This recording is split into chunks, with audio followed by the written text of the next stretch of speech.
Nuove procedure da attivare sulla scorta di quelle consolidate del piano neve, cioè filtraggi a Ponte nelle Alpi e dopo Cortina, regolamentazione del traffico con movieri e cartelli con messaggi luminosi variabili e poi implementazione dei controlli e certamente attenzione alla sicurezza delle infrastrutture stradali. Sono le indicazioni emerse dal vertice convocato a Palazzo dei Rettori dal prefetto Antonello Rocco Berton dopo il drammatico bilancio di 3 schianti mortali in meno di una settimana che hanno coinvolto altrettanti motociclisti.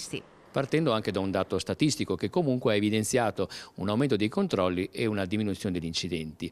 Ciò non di meno, alla luce anche di questi ultimi incidenti, purtroppo con esito mortale, si è stata disposta un'intensificazione delle misure di controllo. Al tavolo con le forze dell'ordine, i vigili del fuoco, ANAS, Veneto Strade e SUEM 118, anche i rappresentanti delle polizie locali e della provincia.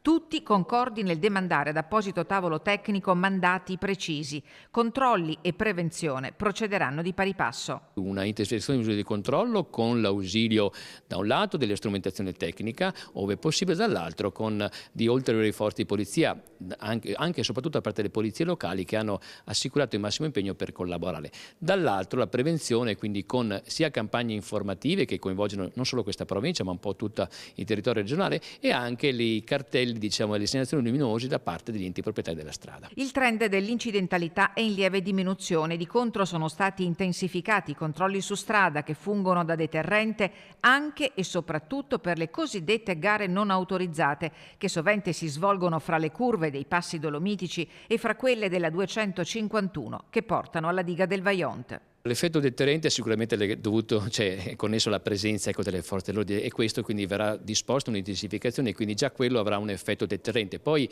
è allo studio l'installazione di un dispositivo di rilevazione della velocità, naturalmente fatte tutte le verifiche normative e tecniche perché ciò possa essere possibile.